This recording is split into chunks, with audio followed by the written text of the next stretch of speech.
Welcome back to the Britt Mayer Show. Today I am joined with a familiar friend. Corey DeAngelis is a senior fellow at the American Culture Project. He has been labeled the school choice evangelist and called the most effective school choice advocate since Milton Friedman. He is regular on Fox. He frequently appears in the Wall Street Journal.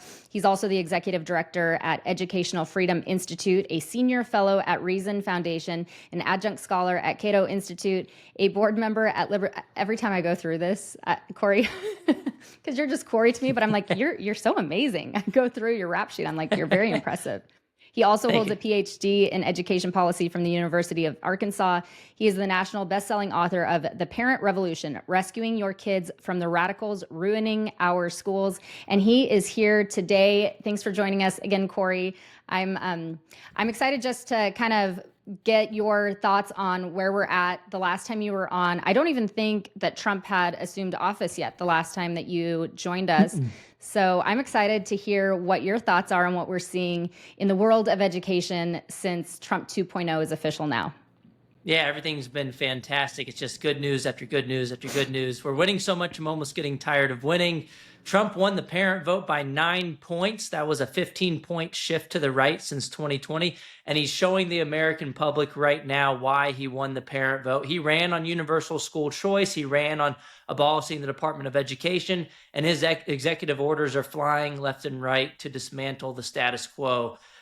Last time we talked about his plan to abolish the Department of Education. More recently, he has issued an executive order on school choice, which puts wind at the sails of the school choice movement. We're having a lot of success at the state level, where most of the magic should happen for education policy anyway. But he also issued an executive order to direct the Department of Education and the Education Secretary, which we just learned last night, Linda McMahon was confirmed on a 51-45 party line vote to be the next Secretary of Education. Hopefully she can body slam that unconstitutional Department of Education once and for all, or if not, hopefully she can try to give it death by 1,000 cuts. But this executive order by Trump on the school choice side basically directs the Department of Education to use any discretionary funding towards school choice initiatives, which raises the question of how much discretionary funding is actually available for school choice initiatives.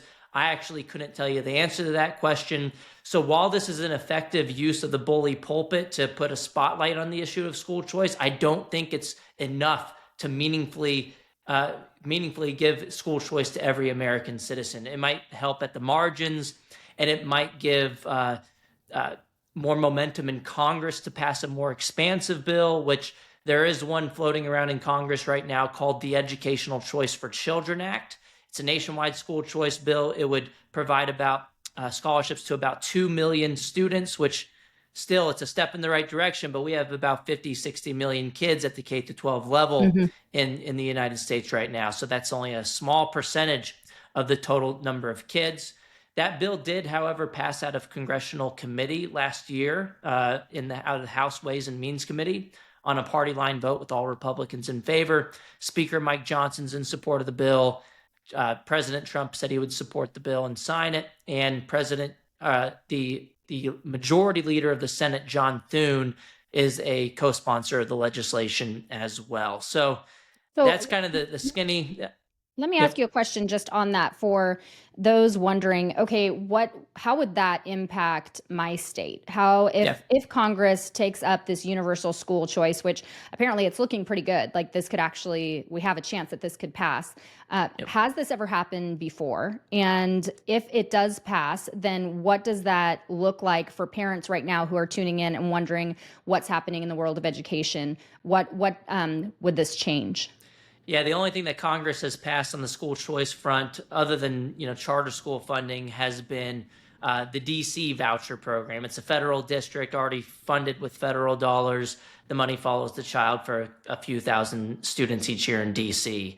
It's about a third of what they spend in the government schools, 10,000 versus the 30,000 that they spend in their failure factories that they call public schools. But this is the first time a nationwide school choice bill has ever passed out of a congressional committee. So that's a big deal. Hopefully it gets off the floor and moves through both chambers.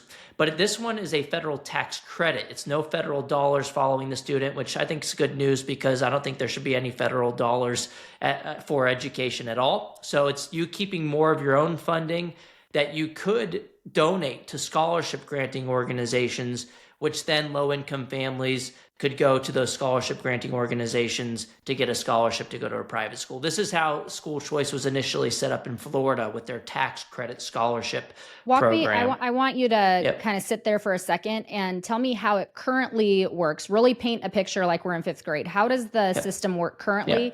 And then if this is passed, what would it look like with taxes and credits? Yeah, currently the government takes your money from you and relegates it to an assigned government-run school that, you can use that school if you want, and if not, you're basically forced to pay twice. You have to pay out of pocket for the private school tuition and fees while paying all of your taxes for the government school that you're not using. It creates a lot of monopoly power. It gives the public school zero incentive to spend the money wisely. That's why we've seen enormous increases in funding over time with no improvements in outcomes. In some cases, they've gotten worse. And with school choice, the money follows the child, where you can take that funding to a private school, charter school, creates competition.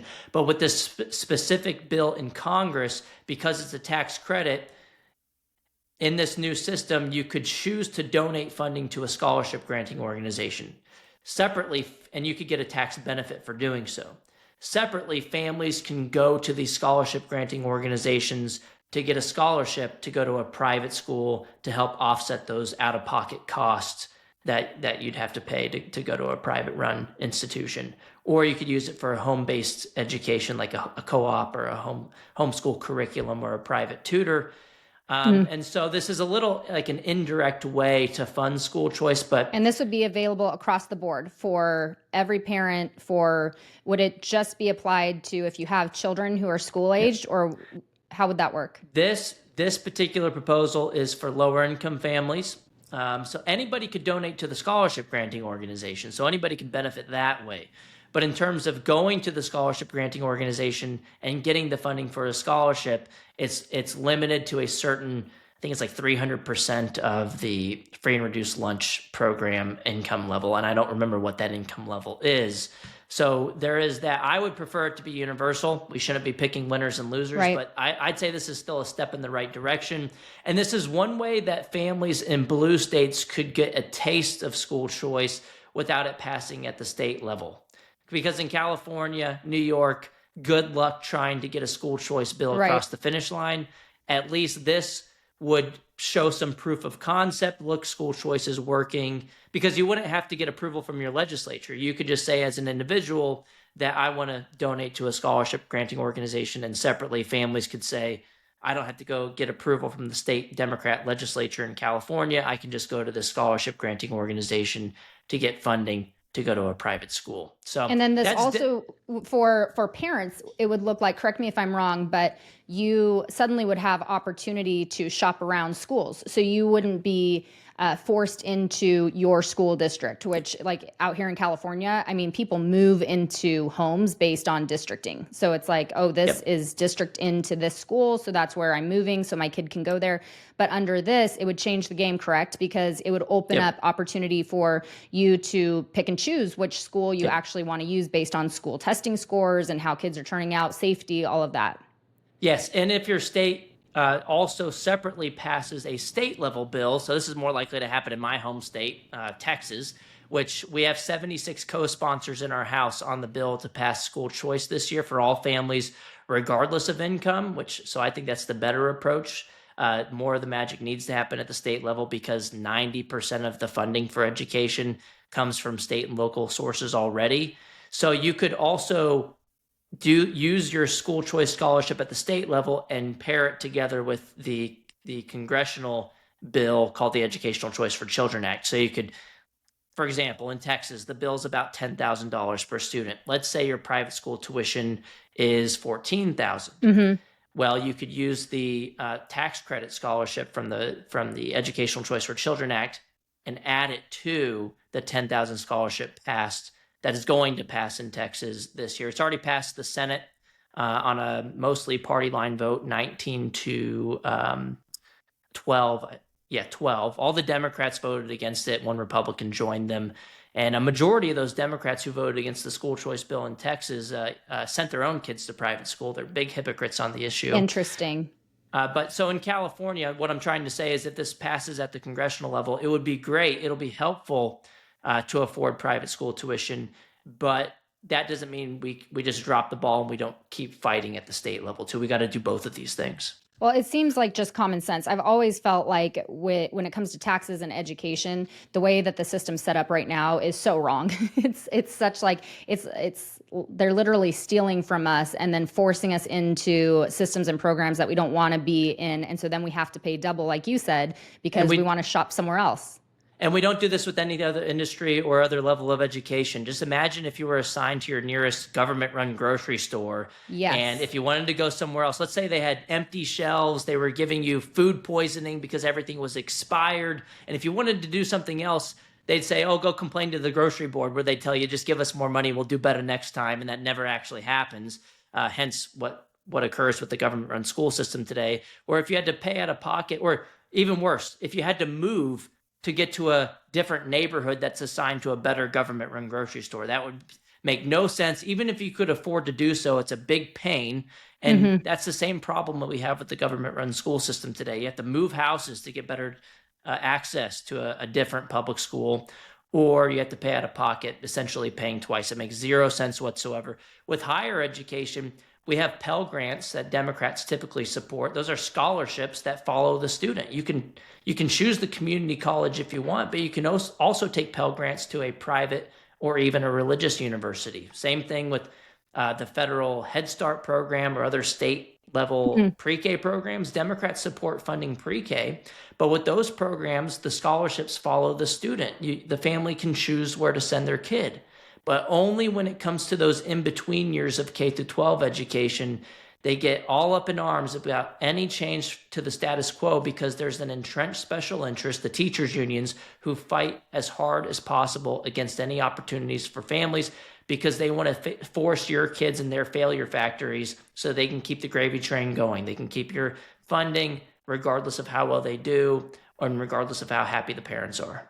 That's what I was going to ask you. So the opposition to this school choice initiative that we are seeing from federal to state level now, and we'll get into some of the states that we are seeing pick this up, but the opposition would be the teachers unions who are riding the gravy train, and there's very, very little accountability. I mean, we've seen so many audit failures, and our kids are not doing as well as when we even started the Department of Education, which then exploded the teachers unions and so on and so on. So that would be the opposition, right, to this. It's not the parents, it's the teachers unions. Exactly. If you poll voters, Republicans, Democrats, independents alike support school choice. Even in my home state of Texas, we just had a poll come out of the University of Houston, and it found about 2/3 of voters in Texas support education savings accounts, which is a form of school choice. And the lowest level of support when you broke out different demographics was actually among white Democrats. And that still had majority support. 52% of white Democrats supported the education savings account proposal for all families in Texas. So the problem is, you have the Democrat Party voting in lockstep when it comes to elected officials opposing education freedom, because they respond more to power than logic. They're listening to the special interests who control them as opposed to the parents who put them in office. And so you look at Randy Weingarten's union, the American Federation of Teachers. If you look at the Open Secrets website, you can see how much they donate to political campaigns each year. And in the 2024 election cycle, Randy Weingarten's teachers union provided about 99.9% of their campaign contributions to Democrats. And it's been like that for decades. It's a money laundering operation. It ought such to a be racket. illegal. It's a racket. They take our money, and then we're forced into a system which supports these teachers unions. And then those teachers unions turn around and support the guys who are going to keep them in power. And so we're paying for our own demise, and literally our children's demise. And it's like this toxic cycle that we can't break free of until now. And every state has no prohibition on taxpayer-funded lobbying. Last session in Texas, we had our Senate pass a bill to ban taxpayer-funded lobbying. I think it's something that should that should be an easy lift. I mean, but the thing is, you have people in office getting influenced by taxpayer-funded lobbyists. It's kind of like we all know that we should have some sort of term limits, but it's really hard to pass, even though a majority of voters support term limits, because, well, then you're having the people in office who will be term limited out having to vote to end their own political careers, and they're probably not going to do that anytime soon. But I think we have a better shot at least getting this taxpayer-funded lobbying, because we have like school districts right now that lobby consistently against school choice bills because they're trying to protect their own monopoly. Sure. They don't want you to be able to take your money anywhere else. And the best school districts would have no problem with school choice because they'd be confident that they'd be families bringing in, yes, exactly. They would, because they would grow. Yes, exactly. They could do. So let's could talk benefit. about the states, because that congressionally we have that happening. We have Trump's executive order very much in support of school choice, and he campaigned on that. So it's another, what do they say? Promises made, promises kept. That's right. So what about down to the state level? Because you say that that's the secret sauce. It's got to come down to the states. Unfortunately for me in California, I'm probably not going to see that. One can dream. But talk to me about why the states, and then what are we seeing in the states since Trump 2.0? Yeah, so the red states are engaging in friendly competition to empower all families with school choice. And this is because the teachers union stepped on a rake. They overplayed their hand during COVID, showed conservatives in particular what the heck was going on in our schools. We were the shocked. Gender ideology, critical race theory, Marxism in the schools. So conservatives said to hell with this. They thought their schools were fine at first. A lot of them were assigned to A-rated schools. They saw the test scores were fine. Their kids had all A's on their report card. So they didn't think much was off. They thought school choice was just for low income families with low test scores. But then the coalition kind of changed for school choice to where you had a broader coalition of low income, higher income, and more conservatives than before fighting for school choice. And now, since COVID era, we've had 14 states have passed universal school choice since 2021. And I almost said 15 because I just looked at my phone right before we got onto this conversation, and the Wyoming governor, who vetoed 90% of a school choice bill last year, just came out and said that he is going to sign a universal school choice bill that just landed on his desk. And so the politicians are reading the tea leaves. I think they're seeing that this, if you're a Republican in particular, this is a GOP litmus test issue. You got to be on the side of parents.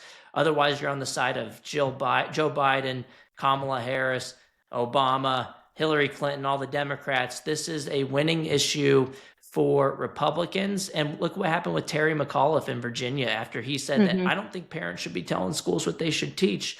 So we have 15 states with universal school choice now, once that's signed by Governor Gordon in Wyoming. And my home state of Texas will be number 16. Because we have a universal school choice bill passed the Senate already, and our House has enough co-sponsors to clear the chamber already.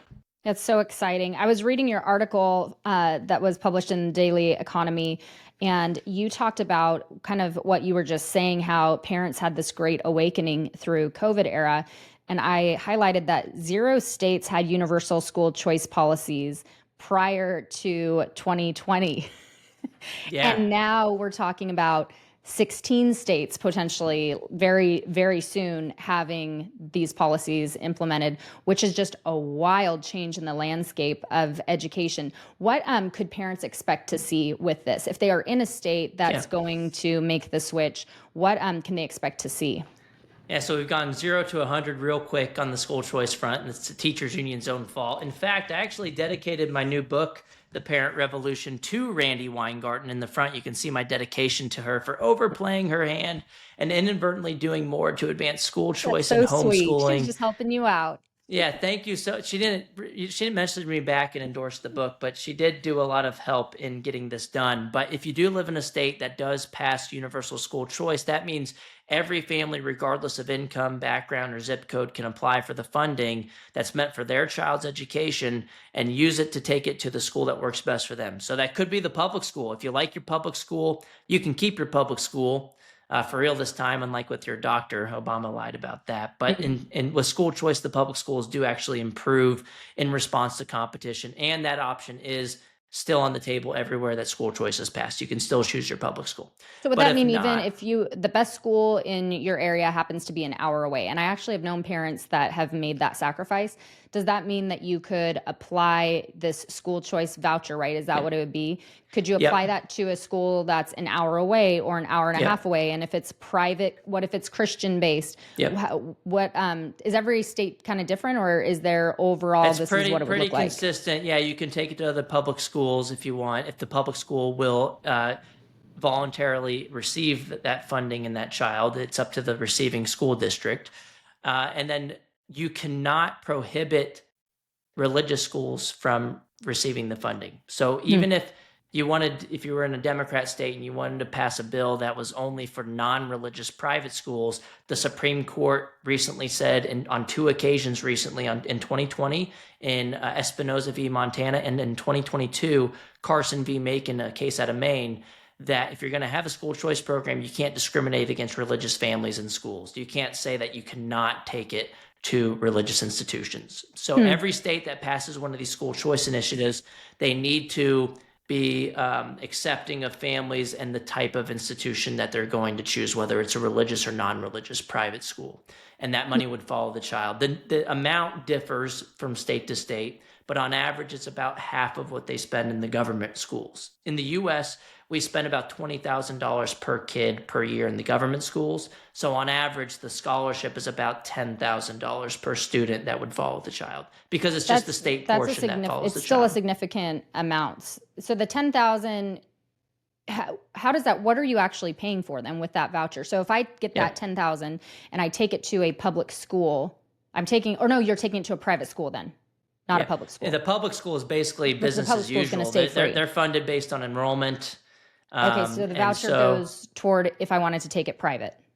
If you want to go to a private school, or if you want to, if you want to use it for homeschool curriculum, you could do that. If you want to do a micro school, you could do that. So, well, let me tell you this from personal experience, that would be a significant amount. Out here in California, the highest you can get for a whole year is right below $4,000. So to have $10,000 to go toward tutoring to, equestrian, piano, guitar, like all those special classes, and then to also cover curriculum and all of your needs, you would end up with so much money left over. That would be an incredible boost for families. And you could roll it over from year to year, and you could use it for college if there's any left over at the end of it. Wow. And that still saves taxpayer money, because you're spending a lot less than you would have spent in the assigned school.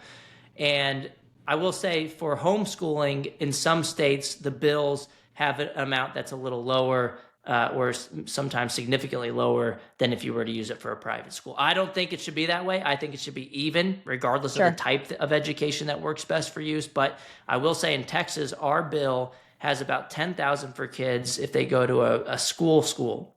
But if they go to a homeschool, it's about $2,000 per year. I think it's still great. It's a step in the right direction. We shouldn't make perfect the enemy of the good, but after it passes, we should get all those homeschoolers together to go to the Capitol and say, we shouldn't discriminate based on education type. It should be even. Absolutely. And they should lobby for more. Absolutely. So how does this all tie?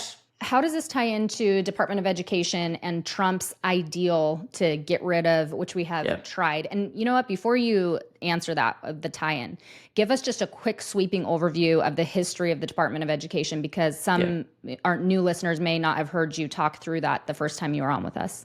Yeah, the Department of Education was created in 1979 as a payoff by Jimmy Carter to the teachers union, the NEA, the largest education association in the United States. And since then, we've spent about $2 trillion since the inception of the Department of Education at the federal level on K-12 education. And it hasn't improved outcomes. They haven't gotten any better. In some cases, they've gotten worse.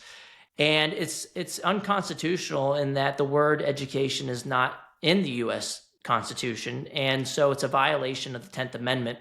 We should get rid of that department once and for all and return to more local control, send the money back to the states. There's a bill to do that in Congress right now called the Returning Education to Our States Act by Senator Mike Rounds out of South Dakota. He's a Republican.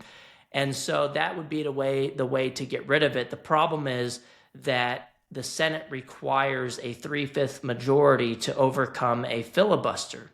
And we Mm-hmm. saw this play out just this past week, where the Democrats in unison voted against the Protecting Women in Sports Act that would ban that would require that biological boys play against biological girls in Mm-hmm. sports, and so on and so forth. And the Republicans voted in favor. It was a 51-45 vote. You need a 3/5 majority, so they couldn't. They couldn't move They it. couldn't invoke cloture's the terminology. They couldn't overcome the filibuster, and so same requirement is in play for abolishing a department that was created by Congress, the Department of Education. And so that's why earlier I mentioned that even if we can't get rid of it using Congress, hopefully Linda McMahon does her best to give it death by 1,000 cuts, kill it from the inside. How would she be able to do that, Corey? If we can't move past filibuster to get rid of it that way, then how could she, as the head, kill it from the inside? Because she's now in the inside. Yeah, I mean, they're already taking steps. They've already been taking steps even before her confirmation. So Doge was going in there trying to fire people. You also had, they had announced from the Department of Education website that they were cutting millions of dollars in DEI funding. So that's what I mean by death by 1,000 cuts, taking a lot of these little steps. You could also imagine that through the budget process that they limit funding that way from the federal level when it comes to education. So we'll see how it plays out, but So what's the I'll leave tie-in? it to the experts to figure out how to give it death by 1,000 you are one of the cuts. experts now, my friend. You're in that circle. How would that tie into all of this universal school choice, what we're seeing with all of this in the states and through Congress? If the Department of Education is gone tomorrow, how would that all tie together?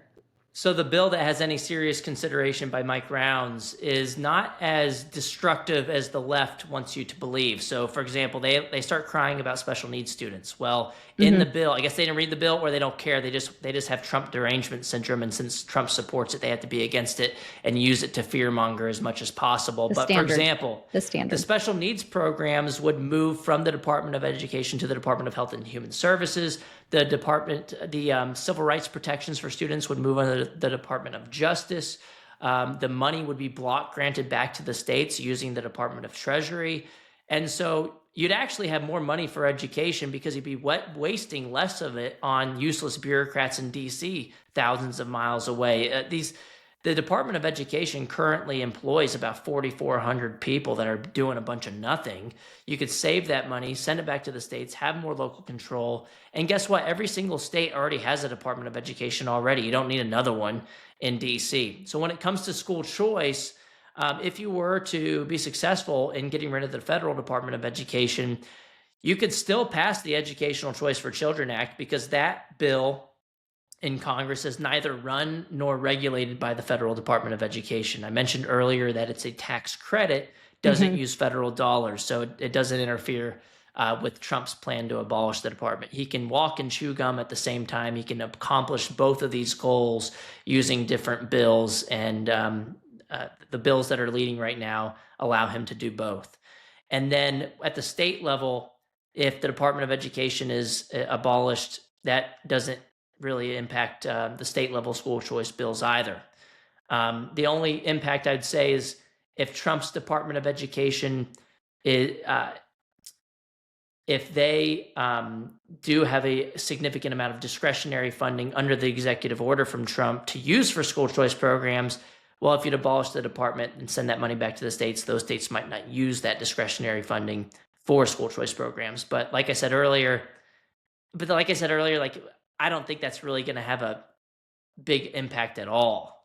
The discretionary, I don't know how much the discretionary funding is. And so, yeah, the department could, I guess, direct states to use more of the funding for school choice. But California, even with the department, might say, we don't have any left. Yeah, exactly. So like whether the department's there or not, I don't think it's going to get any worse in California.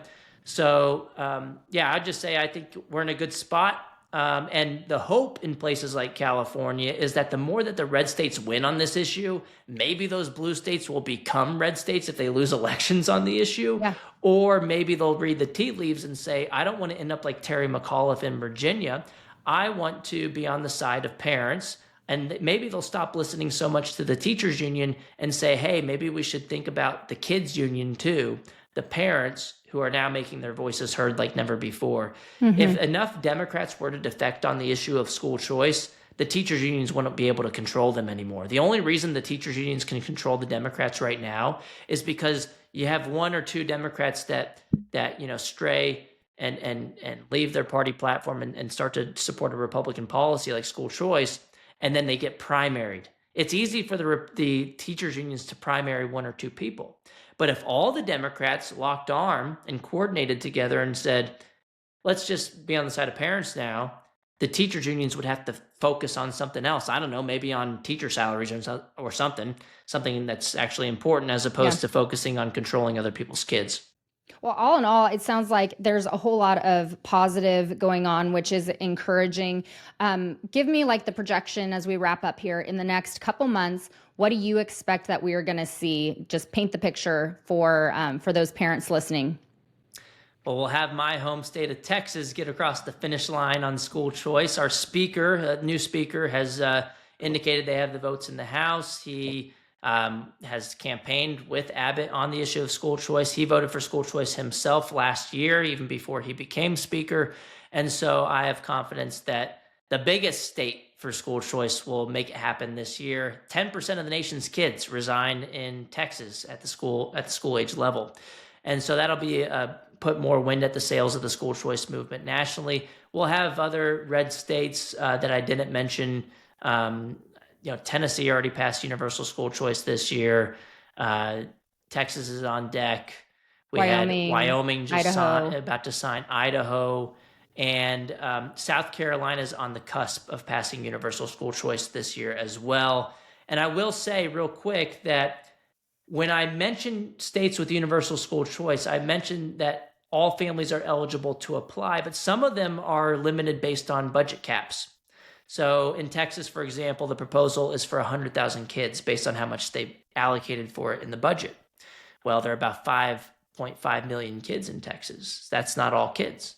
And so there are actually only about 6 states that have full universal school choice where everybody who applies can get a scholarship. That's Arizona, Arkansas, Iowa, Florida, West Virginia, and did I say Arizona yet? I probably didn't say Arizona.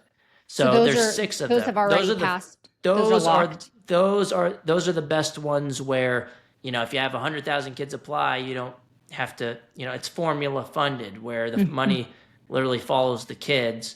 And then that's a true universal state. We have 6 of those. We have 15 where everybody's eligible, but it's subject to the budget. How many states have now passed it, Corey, at this point? How many have passed universal school choice? 15 with universal eligibility, but only 6 where everybody who wants it doesn't have to, be subject to the whims of the budget. Man, but we are seeing that's such progress since 2020. That's still a huge win. Yeah. And so next, after that, maybe those states who have passed universal eligibility will see that, well, we got to get those kids off the wait list. And this has happened in states like North Carolina. In the first year after they passed universal eligibility school choice, there were like 30,000 families or 40,000 families on the wait list. The legislature came right back because they were pressured to get those kids off the wait list. They want their scholarships, and then they expanded that way. So I would say don't make perfect the enemy of the good. Some people in Texas are saying, well, that's not everybody if only 100,000 can actually get the scholarships. I agree with you, but you're in a better position with lawmakers if you can show, look, people want this. What if only 50,000 apply the first year? Okay, well, what I would it's like not really to a binding issue. I would like to see what we discussed at the beginning is just a movement that doesn't stop here, but continues to grow to where it's true, universal, no cap. And I would love to see this applied to homeschooling families. I was in private, I was homeschooled, and I was in public, and I chose to homeschool my kids for the reason of my own experience and my research. I just don't think it's right to take taxes and then force that into a system that I'm not using, but my children are exceeding standards compared to their peers. So I would love to see this be, like you said, don't make good or perfect the enemy of good, but then let's build on this and continue, pushing this train down the track. Yep, exactly. And I think that's where we're going. And the more parents get school choice, the harder they fight to keep it. And so once we take that power away from the politicians, they're never going to get it back. Corey, thank you so much for joining us. It's always such a pleasure just to hear you talk us through the world of education, because you have your fingers so tight on the pulse of what's happening. And I appreciate you just taking the time to walk us through. And I am encouraged. I think that there are really good things on the horizon. So let's keep pushing this ball and not, and like you said, not make perfect the enemy of good in all of this. We have a lot to celebrate. Absolutely. Thanks, Britt.